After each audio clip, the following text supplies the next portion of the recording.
Okay, so you got an idea. I speak with folks all the time who want to launch a product or start a business just because they're chasing the money, or for any other reason other than creating the product that they're about to create.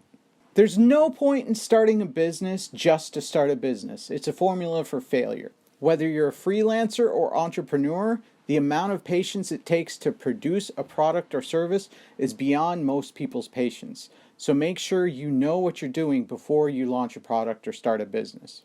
Today we're going to go over the 3 things that you need to ask yourself when launching a product or starting a business. So let's get into this.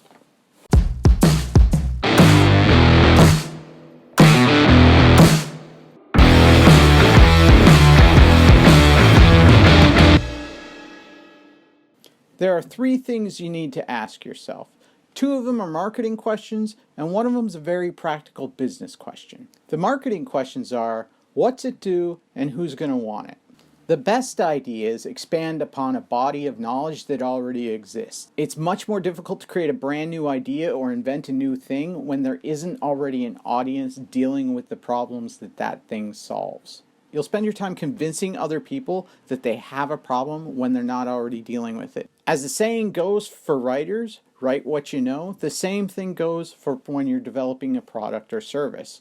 You should create something that you already know about, or you've already dealt with a problem and created a solution for it. That way you know there's a readily made audience. Don't worry if there's other products in the marketplace that address your solution. What you should be asking yourself is, how do I do it better, faster, or cheaper? Or maybe I engage with my clients in a different way. Remember to take into consideration those 5 buying triggers. Those should be used during your product development phase as well.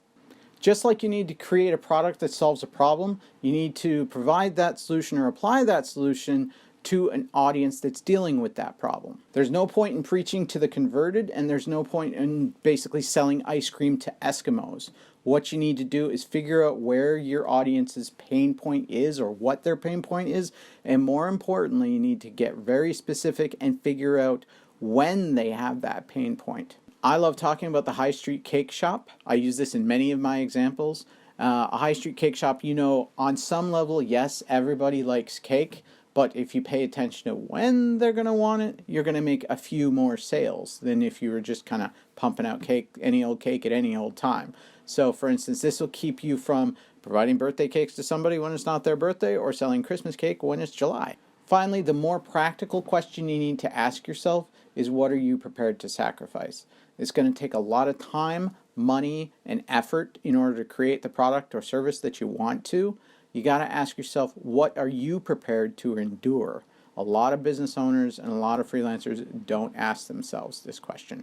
You have to love the daily process it takes to create the product or service, because that's what your daily life is going to look like. So kind of think about, what do I want my daily life to look like, and am I prepared to do what it takes in order for that to happen? Pricing your product is something that trips up a lot of business owners. But what you need to realize is that price is just a story. It's not necessarily about what it costs to create a product or service. One of the reasons business owners struggle with price is because they feel like they might not be worth it to charge their customer that fee. But first off, you're not their financial advisor. Don't spend their money. They will tell you whether you're worth it when they book an order. So for instance, when you buy a bottle of Dom Perignon, you're not necessarily buying the best champagne, because the best champagne, whatever that is very, very subjective.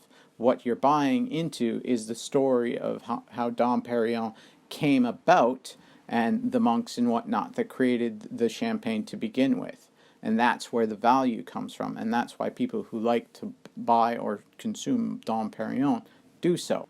But no matter what price your client pays, whether it's 5p or 5 million per product, they all expect it to work. Make sure you charge a rate that allows you to continue to create great work and great quality for your price per product, so that you can continue delivering that price and going through that process in the years to come. Next week, I'm going to be getting more into the subtleties of pitch. If you have any questions or comments, contact us below or on our Facebook page, or go to bookable.online. Hit that subscribe button so you don't miss out on any future content.